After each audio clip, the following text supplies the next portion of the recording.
to the Seen and Heard podcast, a conversational series. Today I have the great honour of speaking to Andrew Bull.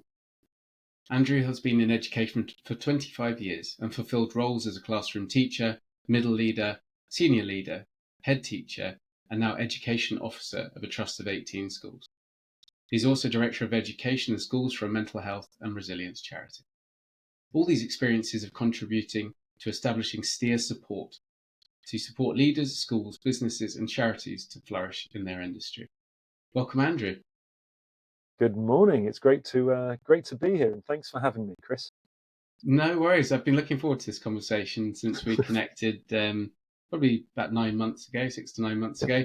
And I always like to introduce sort of how we met, how we found each other in this wonderful world of synchronicities and connections. And actually, it was through someone who was a service user of Seen and Heard, who said, "Oh, you must speak to Andrew Bull. They're doing great things in mental health and resilience, and also he's got a great background in education. So have a chat with him." So it's a pleasure to be here now, doing that on the podcast. Yeah, it's great to be here as well, Chris. And actually, as with the synergy between some of the work that we're doing was tangible that first time we spoke, and the follow up of all the different newsletters that I get through from you and stuff as well just grows on that as well. And I thoroughly enjoy our conversations when we do talk about schools and mental health and building resilience and those things as well. So this is a real privilege to be here. Thank you, Andrew. Well, I'd love to get started by knowing how you got started, really. So, tell me about your early years. How was life for you growing up? Well, so I was brought up abroad. My father worked for Shell, and they moved to Holland in 1970, actually. And I was born a few years later. I'm the youngest of 6 children. We're a large family. We went to the local Dutch schools. My father was no longer an expatriate by the time I came along. He was definitely part of the furniture in Holland. And so I had a great upbringing, playing out on the streets, playing sport pretty much every day of the week on our bicycles. I have this wonderful memory of young friend of mine across the road and his dog used to run in front of us whilst dragging us on the skateboards up and down our street. And there was about 20 children the same age as me who we always played outside, and ate in each other's houses. So I had a very, very good childhood. Mum and dad, very supportive. Mum was originally a teacher, but was a stay-at-home mum looking after us all, being a big family. And my dad worked long hours. We lived in one part of Holland and he worked in another part of Holland. So he left early and came home late. We had really good summer holidays, jumping in our big car, driving around Europe, Germany, Austria, Switzerland, France, Italy, you name it. So we're really, really privileged. By the time I got to 10, it was clear that we were moving. We were going to move to Belgium. So my brother, who's 5 years older than me, nearly 6 years, he was finishing school nearly. So he went off to school for his A-levels and we moved to Belgium. At that point, it was clear that I should probably start going to school in English. So I joined a little international school, which was, again, a wonderful experience. And I was there not as an expat. Again, I was there very much as a Dutch boy, actually, who happened to have English parents.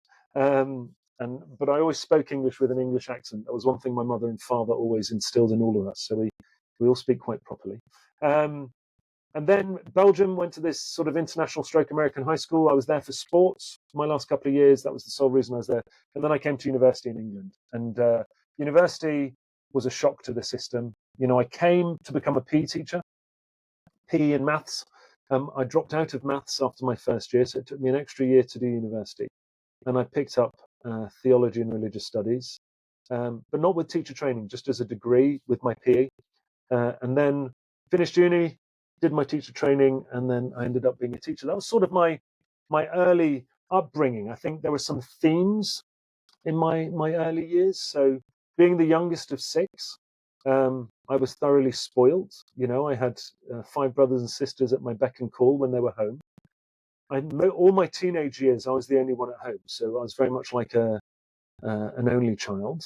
And then all my brothers and sisters would come during the holidays. But for the rest of the time, and because my father worked long hours, it was just me and my mum. who I got on fabulously with. There was one memory when, I don't know, I was about 15 or 16. All my sisters were home with all their husbands and children, and my brother was home. And at one point, they're all in the kitchen, and my mum just lost the plot and yelled at them all to leave the kitchen except me. And I had to stay because I was the only one that did as she said rather than told her what to do. So we really, really good relationship with my mum and dad.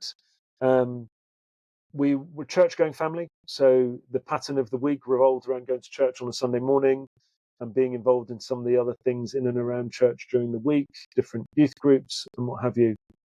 So when you ask me about my personal journey through my sort of early years in my family life, it was all positive. It was all very, very sheltered in many ways from everything that the world had to throw at you. One, because we lived abroad. So there weren't things like English telly and all that. We didn't have any of that stuff. And also we lived in this quite sort of this nice community of our local community in Holland, and then in Belgium, the school was a very small school, and all our life revolved around that with sort of church smattering in and out as well, and that pattern that added to our life. And then coming to university, obviously coming to England was a shock, even though I sound very English. England was a very different place from what I imagined it to be. It was much harder, much harsher than I thought it would be, So that took some adjusting. I didn't know if I was ever going to stay in England long term, but I fell in love, met my wife, and here I am still, all these years later, at 48, 30 years later, I'm still here. So that's sort of my upbringing, really. Thank you, Andrew. Yeah, I really appreciate you sharing that. I think a couple of things come up for me there, which is, as you know, we work a lot with people who've been through the boarding and independent school sector, and so many came to the UK to school, to boarding schools particularly, whose parents were either missionary, mercantile, or military. And I've bumped into a lot of people whose families work for Shell or the other sort of petroleum giants. But those families did it very differently. They went off to work and they sent their kids to boarding schools looking for stability, if you like.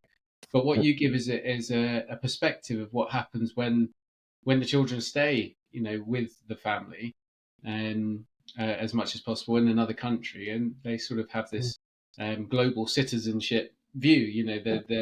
They get a taste of life. So you were a little Dutch boy, as you said. I was.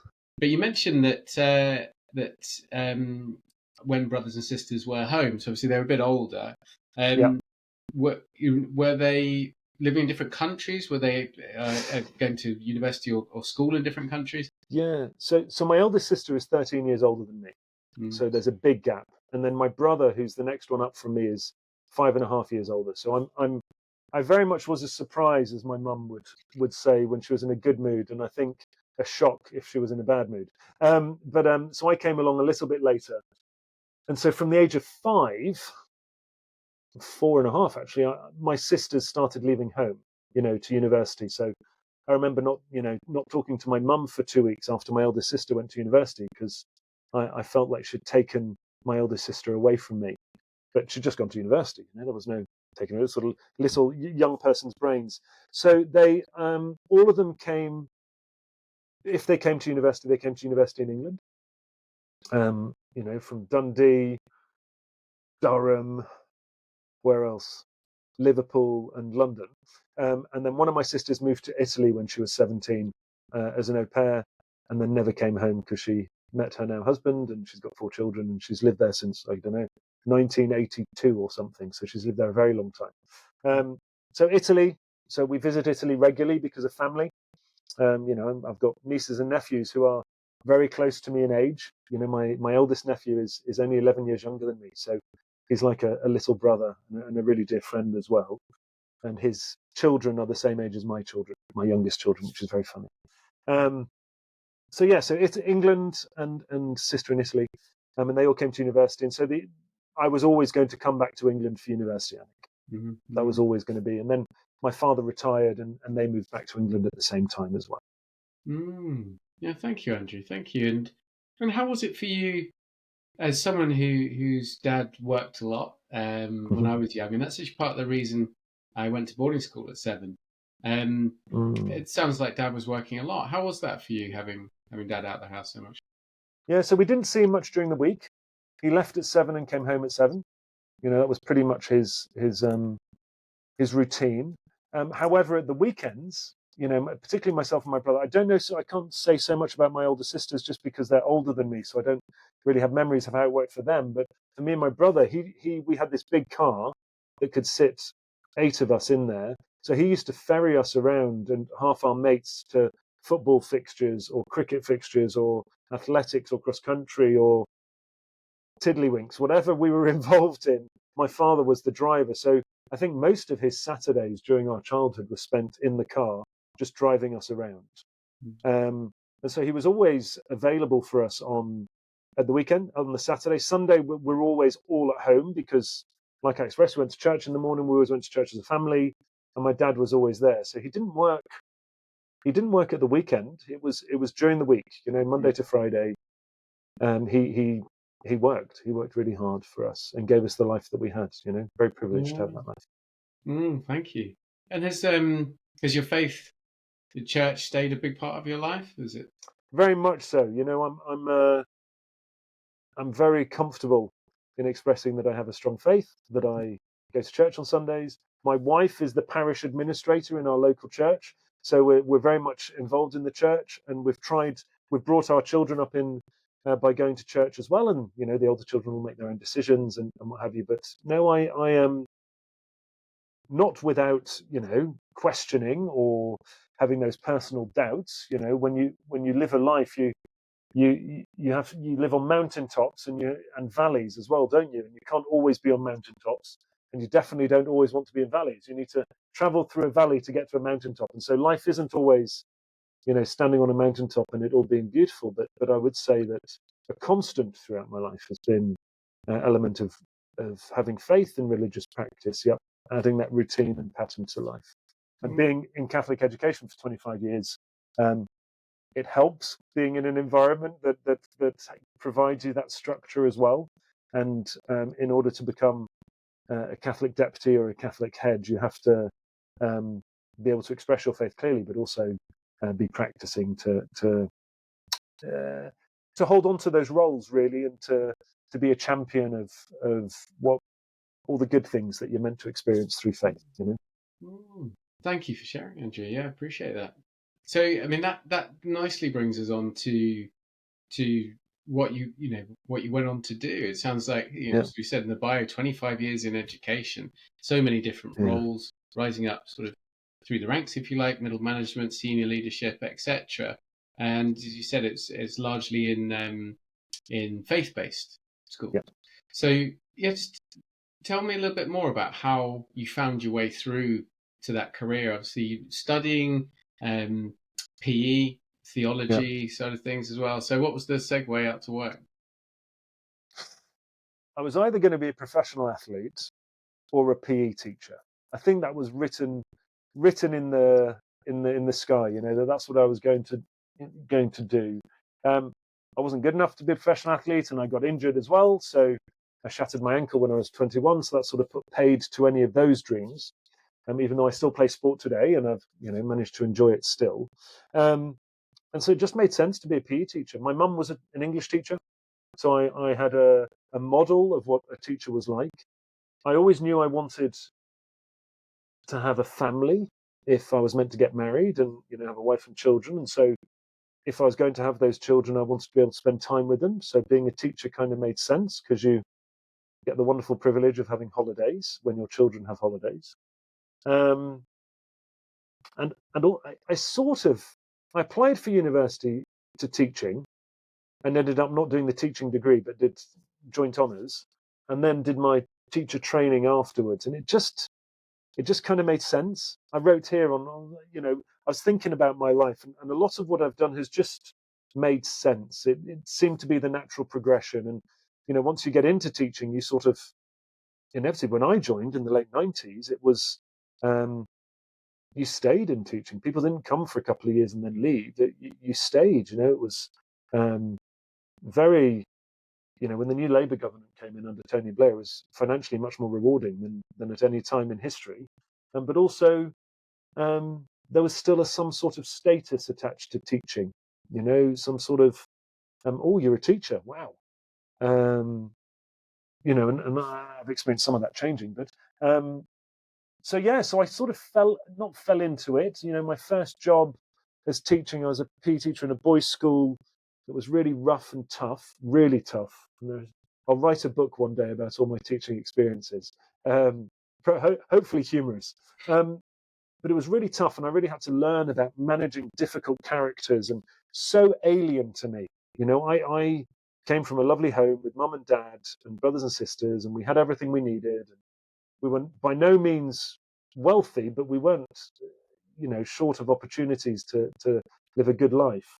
And, coming into teaching in a school that was really underprivileged, most of the children living in really tough estates and really difficult. So I learned a lot about England during my first year of teaching, about certain parts of society that I wouldn't have normally come into contact. And I really felt drawn to that, actually, being able to support. It was a boys' school at the time. That school sort of went through some significant difficulties, so I only stayed there for a year, and I ended up going from the sublime to the ridiculous. I ended up going to a very, very nice school, very highly regarded state Catholic boys' school, where I taught PE and RE. I also became a housemaster there. It was not boarding; it was a state school. I became a housemaster. I was there for 5 years, and wonderful years, actually. And I could have probably stayed there for a long time. It was not easy. I think that's the wrong phrase, but it was, the boys behaved, you taught your lessons, parents were really respectful of your position, of the fact that their boys were in this school. So really, delighted that their boys were going to this school, very supportive of all the measures that the school took, whether, good measures or slightly more punitive measures, But there was definitely a glass ceiling for me at that school in terms of progression. I had a growing family. I needed to pay the bills, So I then moved to another boys' school where I was for 8 years, and I had lots of roles there. I was second in sixth form. I was head of year, twice head of year. I became head of RE there, which was totally unexpected. And also I became assistant head, which is sort of on the senior team looking after data, which always makes me smile, being a PE teacher. And then I ended up looking after data. And I was there for 8 years. And again, that was a great place to be. It wasn't a long journey for me either. But an opportunity arose for me to leave, and I became deputy head for a couple of years somewhere. And then I was head ever since. So I sort of landed in a few roles by accident, So the head of RE role I never applied for, really. I never wanted it in many ways, except I was encouraged to apply. So I did apply, but it wasn't like I said, oh, head of RE, I'll go for it. I was encouraged to apply by colleagues saying, oh, Andrew, you'd make a great head of RE. You thought about applying. And that was really formative for me, I think, doing something that wasn't part of my own plan, but sort of happened at the right time for us as a family and for me. And I enjoyed that role. I think I did a pretty good job. That was a good. It was a good. It was a good time at that school where I did all those different jobs. Many part of me thinks, I left that school. I'd probably still be there if I hadn't have left that school, because that was, I was part of the furniture. And so that's sort of my 25 years of all the different things I've done. And it's been a changing landscape for 25 years in education. Different governments have brought different things in. I'm not going to get political. But I think there are things that have happened that have changed the way that education is approached, the way that education is perceived. Part of that is policy, government policy, and at times quite unhelpful, rhetoric in the press and what have you. But also, the world's thrown some lemons at us, isn't it? And so I think COVID has really turned the way that people approach authority, has turned that upside down. I think the way that they, and this is staff, parents, students, grandparents. I think, COVID enabled people to spend a lot of time together and really get to know each other in many ways really positively, but in other ways detrimentally as well, as people had to go out to work during really tough times in order to pay the bills because they weren't privileged to be salaried in many ways, or something like that. So I think COVID has added an anxiety that still exists today in society, and I think it's something that I'm not an expert in mental health or anything, but I am. I do know the impact that it's had on schools. There was a report recently in schools that 80% of head teachers have been, faced physical threats, and you just go, that's a change from when I started teaching 25 years ago. The head teacher. I mean, even me now, how I approach my children's head teachers, it's very much sort of very quite deferential. You're the head teacher, you've got a tough gig here with 1,000 children or 2,000 children under your care, and your staff doing their best. And the one thing that I've really experienced over education is that teachers are phenomenal. With how they don't know if this is a PC word, right, but how they love the children in their care, and I've never met a teacher that wants to do a bad job.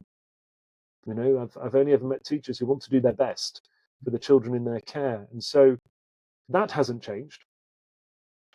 Teachers are, in my experience, just want to do their best job for the children in their care. So that's always held my feet to the fire in many ways in my roles of responsibility and leadership. But education's changed. Teaching practices have changed. Teaching technology plays a massive role in teaching now. Whereas when I started teaching, we used acetates to write on. I remember I was the first teacher in my school to ask for a projector so I could project a PowerPoint presentation. I've kept my very first PowerPoint presentation. I've still got it. It's awful. Absolutely shocking. But I think so. A lot has changed. Yeah, thank you, Andrew. I mean, you're absolutely right. Before we sort of segue onto so much of what's changed, I think some of the things that you've spoken about, I wanted to come back to. I think when you were saying about teachers absolutely, loving their children, doing their absolute best, something came up for me. I felt emotion rise, and I think, my mum was a PE and English teacher. We've got it in our in our family. In my world, a lot of teachers as well. Yeah. But I also went through a system where the teachers were not well-meaning and were not well-intentioned in places. So many were, and one of the most important people in my entire life was a teacher I had between 10 and 13, a rugby coach, who was very much a father figure away at boarding school, and he was a good man. I also saw a lot of really awful stuff, and given what we see at Seen and Heard, supporting people who've been through schools who've really struggled. Sometimes it was pupil on pupil, but a lot of the time it was it was staff on pupil abuse, and many institutions protected reputation ahead of children for decades. Can you speak to that? Because I think whilst I agree that the majority of teachers are well-meaning and are doing a great job and doing their very, very best, I also know that we wouldn't be where we are as a society if many institutions hadn't failed children. So and I can only speak from personal experience, Chris, and I think there's a dynamic here as well around, I've only ever taught in the state sector, so in comprehensive education, and I think I've been really privileged to work with many phenomenal men and women, who sort of have sacrificed themselves in some ways for their careers and for the children they serve. And there are, umpteen stories I could tell, but there's no turning a blind eye for, we wouldn't be having this conversation, Chris, if, your organization didn't exist and worked with all the people affected by their experiences in their time at school, either boarding school or day school. And so I'm not blind to that fact, but from my experience, I don't think I can fault, but I do think that things have changed dramatically.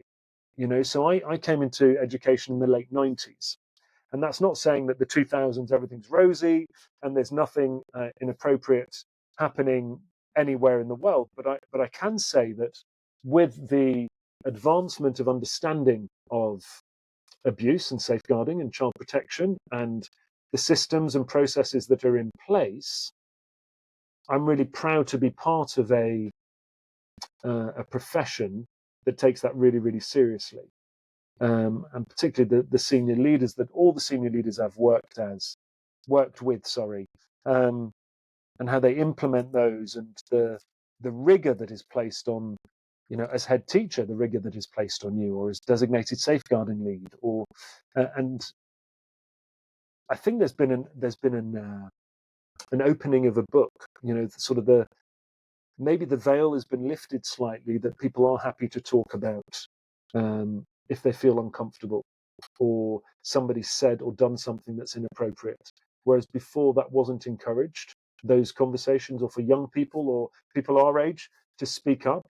I think you are encouraged now to speak up. There's an understanding that it's good to talk, that it's good to express, that it's good to find the right people to speak to and call out.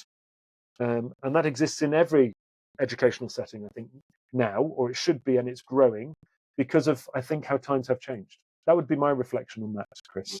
Yeah, thank you for your thoughts. I agree that in the schools that we speak to and we work with now, for all the independent boarding and state schools that friends of mine work at, things are very different than they were. They are not all okay now. No. There is a lot of work to be done. There is much less of the what I would call institution-sponsored abuse, because the boarding and independent schools sector for many decades, not all of them, but many of those schools had institution-sponsored violence and abuse, in that it was endemic within the schools. It was part of the culture. It was part of the system, using older pupils to keep younger pupils in line, and massive safeguarding breaches, quite willfully and knowingly happening. So we welcome very much that there are improvements that have been made. I think I went through in the late 80s and 90s as a pupil, and corporal punishment was being outlawed at the time. The private sector took about 10 years longer than the state sector to rule it out, because they were still stuck to the spare the rod, spoil the child sort of methodology, or muscular Christianity, or whatever you want to call it. But thankfully, it's obviously those safeguarding changes have improved things in many instances. So I think what we hear now is, in the education sector, is burnout of pupils and staff is a huge challenge. And you started to reference, what's changed, whether it's the view of educators amongst society, or whether it's how things are happening in school. Could you speak a little bit to what mentioned a bit about what's changed for the better, perhaps, but where's the direction of travel going, and what don't you like, and what do you want to see? So I must admit, I've always loved being involved in education, and I love my job, and I really enjoyed being a head teacher as well. I think, and I don't know if this has changed, Chris, or maybe it's how senior leaders approach things, but being a head teacher, I think I became quite unaware in some ways, unaware of myself. So, something happens, and head teachers pick up the pieces or deal with it, or they just have to plow on because that's your job. And so, I don't mind speaking sort of on personal terms, but very sadly, my PA died of a brain tumor very rapidly, and that was devastating. Announcing that to staff the day after she died was, I think, one of the hardest things I've ever done. I've spoken at funerals and all sorts, and this was harder because she was delightful and she'd worked at the school for 20 some years and everybody knew her and she was the lifeblood of the party of the school. But then I was in work the next day and you just crack on, right, who's going to do all this work that she was doing before? Okay, well, asking another colleague, can you step up? And you just sort of get into this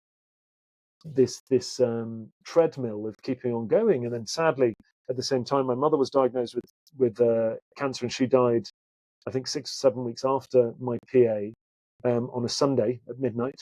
And I was in school on the Tuesday, because that's what you do. You're a head teacher. You've got to keep the organisation going. And I wasn't, what I could have done at that point is going, I'm taking 2 weeks off because I just need to get my head right because this is all quite a lot to try and deal with. But actually, I wasn't in that place to even say that to myself, I don't think. And so you just go into school and you just keep going, you just keep going, you just keep going. And actually, and then with a number of other things that happened personally, sort of not affecting school directly, but, things around us as a family and decisions we're making and ill health, not of mine, but all those things, you just keep going. And then eventually it comes to, there's a tipping point on a scale where am I actually, am I all right? And that I think head teachers and senior leaders being given the internal freedom, and I'm not saying by, lots of people would ask me, everything okay, Andrew? I'm really sorry to hear about Sharon and your mum, and are you okay? And I go, yeah, I'm fine, because that was my default reaction. Yeah, everything's fine, of course it is. Do you need any help? No, we just crack on. I've got a great team. They're doing their job. Teachers are teaching. Everything's fine. And it's not having that personal self-awareness or allowing yourself to have that self-awareness. And so actually coming to the point where it all was becoming far too much and being able to have really good people around me to notice that as well and be able to make the decision to say, I need a massive break from all this. Because ultimately I need to be here for my wife and my children, and I'd like to be around. Not I need to be. I'd like to be around with them a bit longer, rather than this affecting me so much that it would impact my health so significantly that I can't keep on going. So, the past year has been a massive learning curve in that sense for me, in terms of, you ask I said what needs to change is we need to as a society, being a strong leader doesn't mean that everything's always okay. I'll go back to that mountaintops and valleys. We can't always live on the mountaintops. We have to pass through valleys every now and then. It's how we manage those moments. And for me, it was down to me not being able to express that well, and now being in a very different place. And that phrase, that the reason I established Steer Support, my company, was to give leaders the freedom to flourish. To have space to where they allow themselves to say, actually, I'm not okay. I'm really struggling here, and life's really tough. But in our society, saying that could be deemed as a sign of weakness, couldn't it? Mm. And I think as a society we're starting to learn a bit more about this, and the impact of being a leader and in education, because that's all I really know, being a leader in education and not being able to say, actually, I'm really struggling, it's really rubbish, I don't quite know what to do, and not being able to say that, I think, is probably the biggest thing I've learned about myself in the last year. That one, I don't want other leaders to want to be in that place if they don't want to be, and if I'm able to help at all, then that's kind of why I've changed the slight direction of what I'm doing. Thank you, Andrew. Thanks for sharing the personal journey element. I can very much relate to, we had a bit of a conversation before we started recording today about workaholism. And, it was sort of in my family, it was instilled in me. It was a part of my 20-odd year career in corporate career before I had a breakdown because of work, because of drinking, because of life throwing the valleys at me, as you said, the hilltops and the valleys. And I think you're right. It wasn't okay to not be okay, especially the institutional upbringing that I had, the stiff upper lip that's prevalent in British society. And I think you mentioned the culture shock of coming from the Netherlands via Belgium Yeah. to the UK. And would you what would you say to the idea that this sort of stiff upper lip is prevalent in this country, and it's determinant of what you just spoke about, which was you're basically fine. You've got to be fine all the time. Mm. That's a really interesting question, Chris, actually. And I think I play rugby. I still play rugby, and I love it. I've always loved playing sport, and I'm still at 49 able to run around a little bit. But um, and forgive me if I sort of digress ever so slightly. You know, sadly, over the last 5 years, we've lost two of our teammates. So one took his own life, which was horrific and impacted us massively as a group of men. You know, and we had all these conversations about we need to look after each other. You know, we don't ever want to lose another fellow rugby brother in that way. And so there's a handful of us who, you know, we reach out to guys who we haven't seen for a while, or, you know, we make sure that everybody's doing okay, or, you know, some guys might have lost their jobs recently, but we're all going to Rome to play in a rugby match in Rome. Let's make it possible for them to come because they need this now. You know, how can we do that?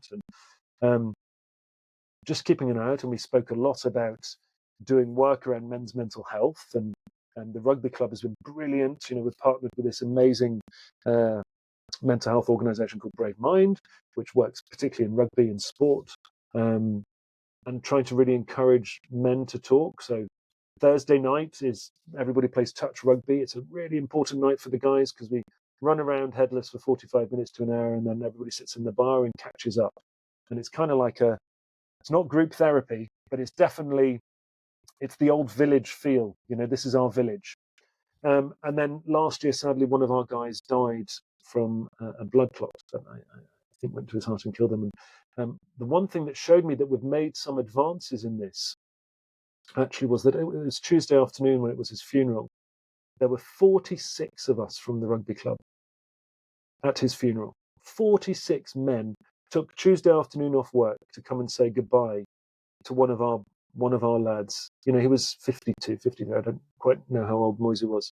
But really sad circumstances. And everybody wearing their rugby blazers and really making a statement. We're here. We're here for each other. We're going to support each other. And I think we've made a bit of a journey, and we are making that journey one step at a time. It's saying it's okay to ask for help every now and then. Or if you're struggling, please let one of us know. You know, please let one of us know so we can, if nothing else, we can just check in on you, or, you know, whatever. But I think this has been one heck of a journey, you know, that we as a group of men have been on. And you mentioned the stiff upper lip in England, having not been brought up here, been brought up by, you know, English father, whose father, my grandfather was in the Navy, you know, all these things. You do have a bit of a stiff upper lip, but that's actually, it's not so much the stiff upper lip, it's the you get on with it. You know, come on, just get on with it. And that's actually part of it. I'm sort of segueing slightly here, Chris, into why the work with the Mental Health and Resilience Foundation is so so dear to my heart at the moment, because, you know, as men, we get taught to just get on with it. You know, just get on with it. Life can be a bit rubbish at times, and you know, it can be valleys to use that analogy again, but you just get on with it. It'll sort itself out. But actually, where I found myself, it needed more than just somebody telling me to get on with it. I needed, you know, support and help in that, and having people around me that were able to provide those opportunities was great. But actually, it's how do we support people to not even get to the stage where their anxiety overtakes them, or their sense of pride, or their sense of stature or status, is so much that they don't have the tools to be able to deal with stuff when it gets really, you know, tricky. And So that's why the work of the Mental Health and Resilience Foundation, I think, is so important, because we're trying to be proactive rather than reactive. So being proactive about our mental well-being, our mental health. In fact, there's one guy who I've been talking to in the northeast of England. I won't mention his name on the podcast, but if he ever hears this, he'll know who he is. He talks about mental wealth, and he talks about building your mental wealth.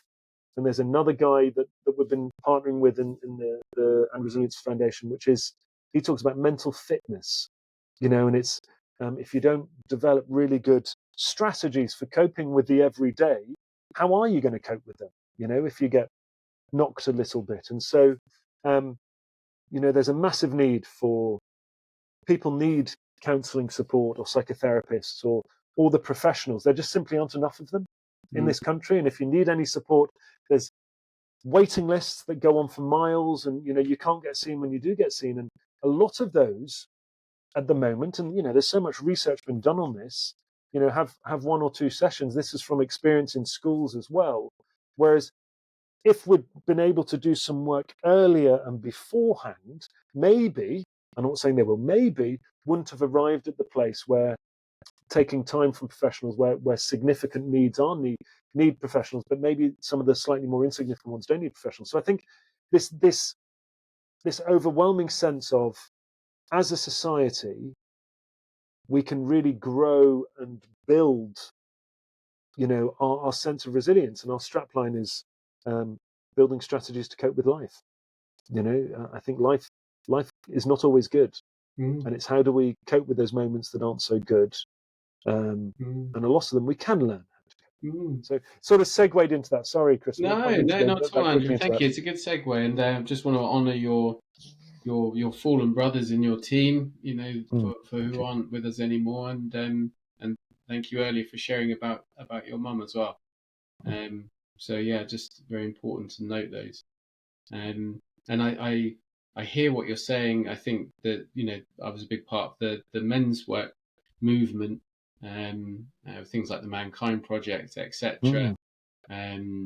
Guys sitting in sharing groups in circles. Obviously, we run sharing groups and circles ourselves, and there is cracks appearing in the stiff upper lip, very much so, and that's welcome, given that I think men are 3 or 4 times more likely to take their own lives than women, and it's the leading cause of death, I think, for men under 40 or something like that. So I might be confusing my stats there, but it's along those lines. That's a problem that needs a lot of dealing with. So in your view, you mentioned as well some mental health professionals, and what we see a lot of is a lot of putting sticky plasters on gunshot wounds. So counsellors and therapists having to patch people up who should never have got there, who have been sat on long waiting lists, etc. Everyone has a different take on resilience. I've learned in the last couple of years it was a word in the boarding and independent school sector that was hijacked to mean dissociation. And resilience and dissociation are two very different things. The get up, get on with it, as I did after my son's death or after my mum's death or any of these things. Just get up, get on with it, have a stiff drink and dust yourself off, etc. That was part of what broke me. So could you speak to what you feel is resilience, as it can be somewhat of a dirty word? Yeah, and do you know what? Thank you for expressing that, Chris, because that's my experience, is that you talk about resilience and people go, oh, not resilience, that's what my father used, or that's what my grandfather used, or my grandparents' generation. We don't use that word anymore. And I think that's still very prevalent today, that understanding that resilience is a bit of a dirty word. And I think I'm no expert. I don't have, degrees in psychology or anything like that. And we expressed this briefly before when we were chatting before the podcast. I don't think we can get away from the fact that we live in an immediate society, so instant, so I can get off this podcast, which I won't do because I'm not this is not what I do, and put it on my Instagram feed or my Facebook page or tweet, I was in a podcast with Chris Braitch, from Seaman Hurt, and it's instant.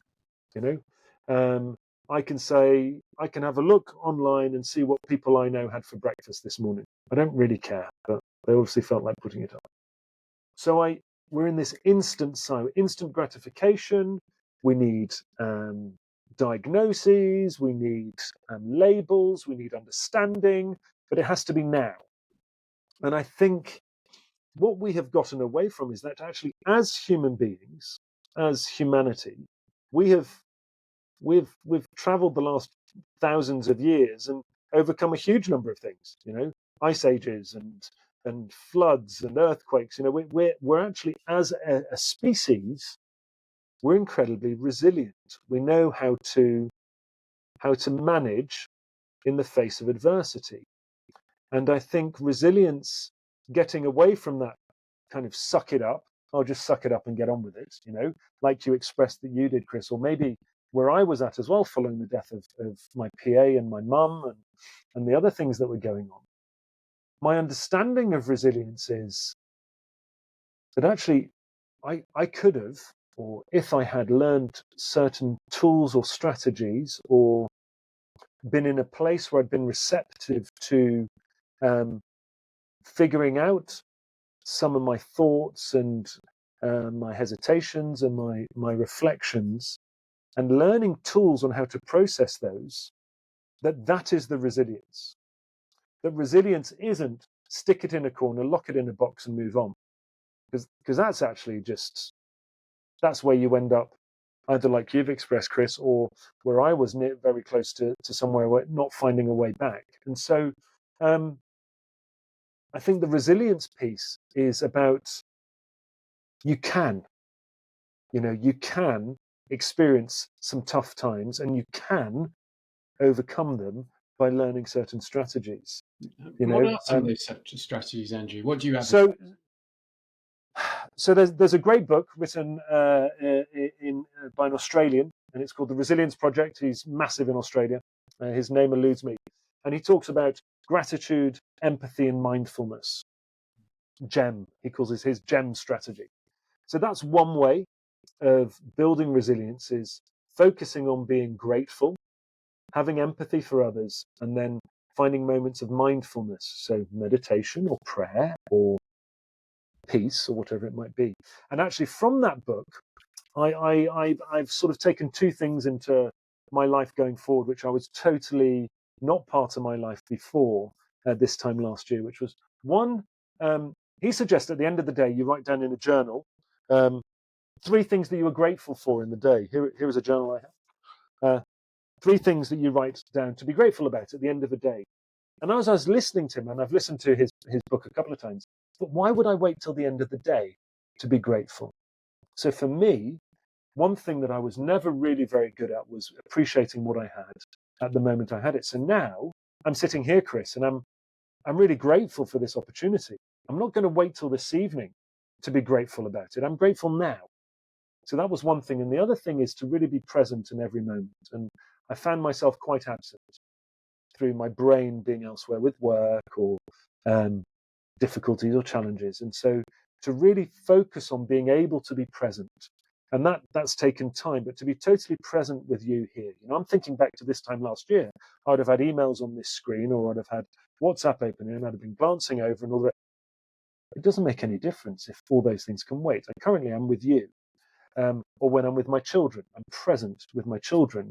I, like you expressed, don't have my phone out as much, or think, oh, I've got a call in 5 minutes, we need to wrap this up.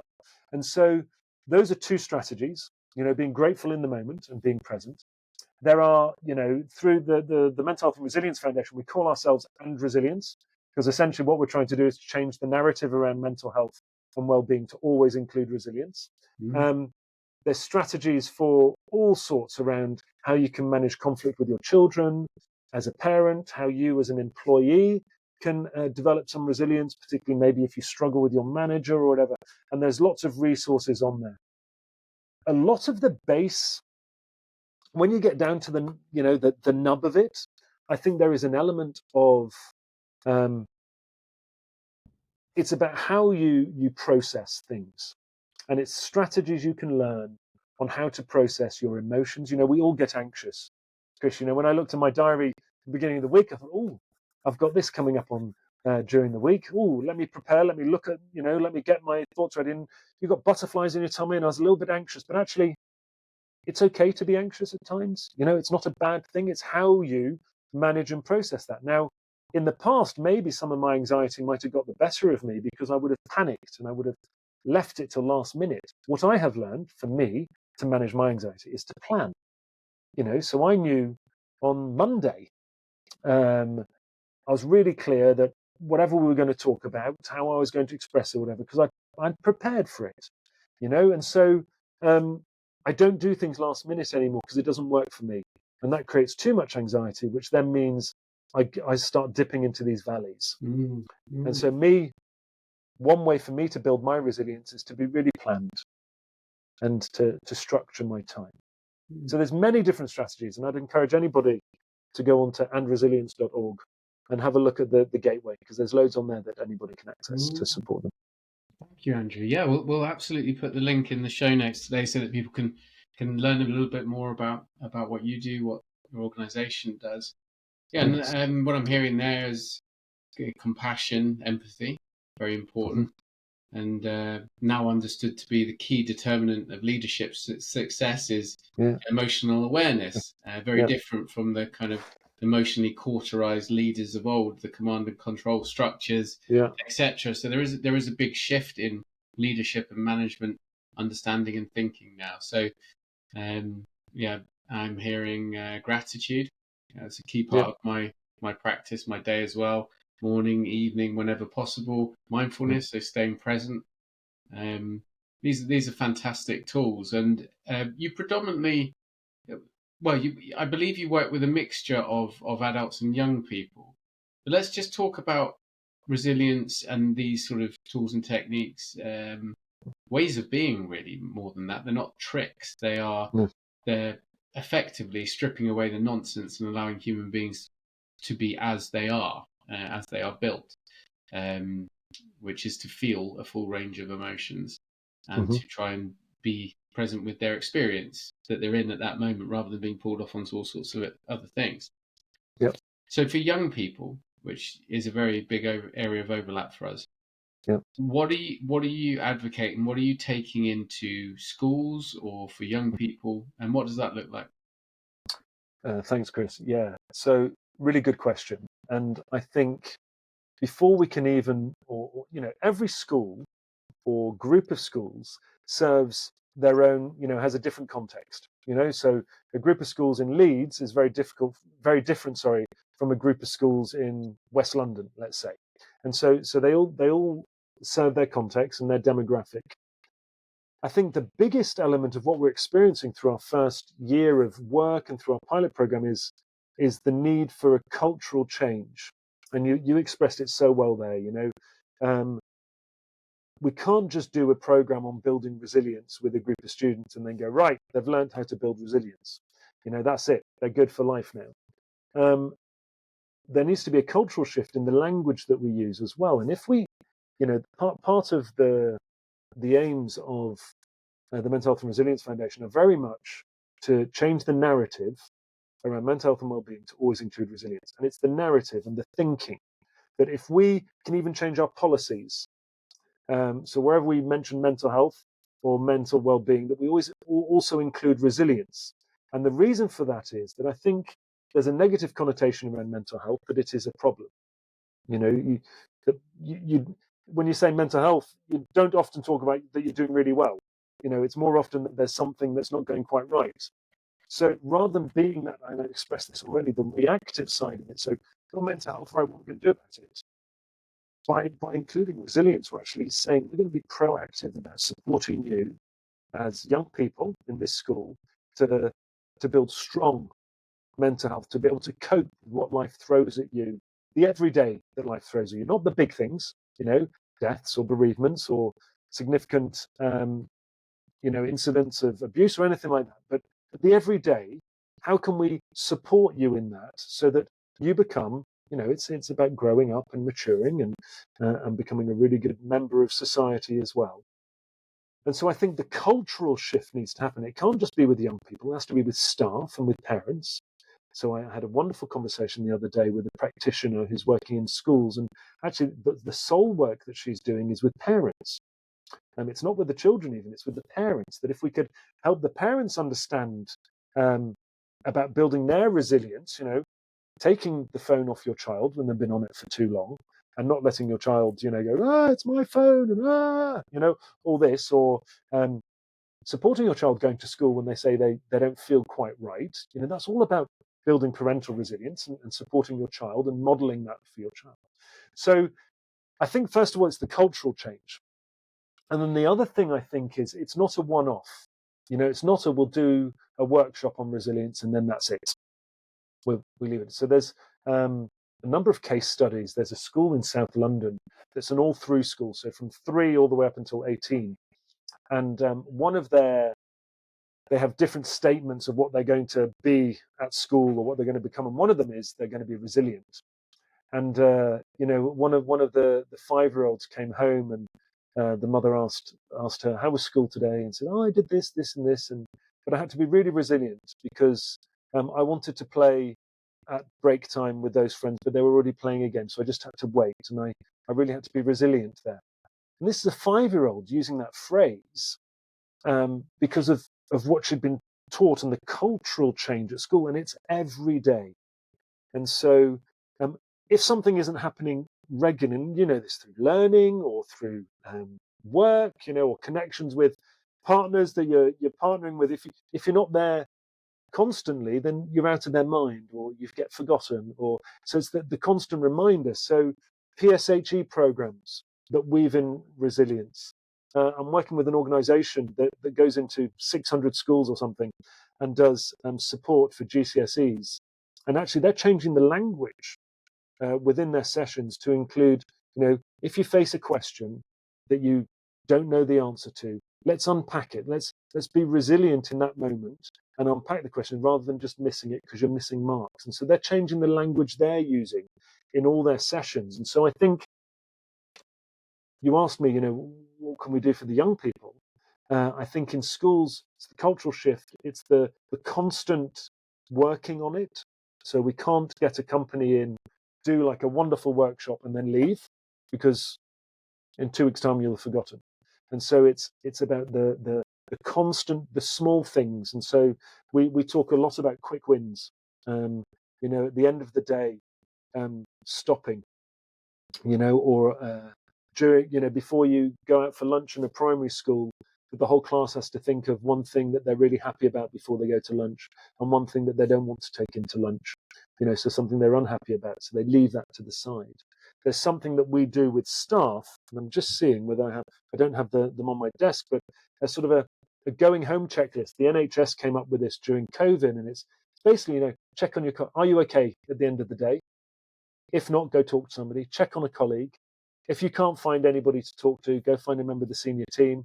And finally, leave it all at school, go home and be present to your home life. And so it's about the constant thing that we do. That's kind of what I'm saying. Thank you, Andrew. Well, I love what I'm hearing. I think we're on the same page on many things, and one of which, as you know, for me is emotion coaching, emotional education, and intelligence must start at reception effectively, or if not before, in the home. But certainly schools can play their part. I believe still well-being is seen as the thing that you do when you've got a bit of time from teaching subject, educating children. I think if you underpin a school through cultural change for a well-being and welfare environment, then the academics, the sports stuff, it'll come, because young people are designed evolutionarily to soak up information and want to learn and explore if they feel comfortable. And I think a lot of what's out there at the moment when it comes to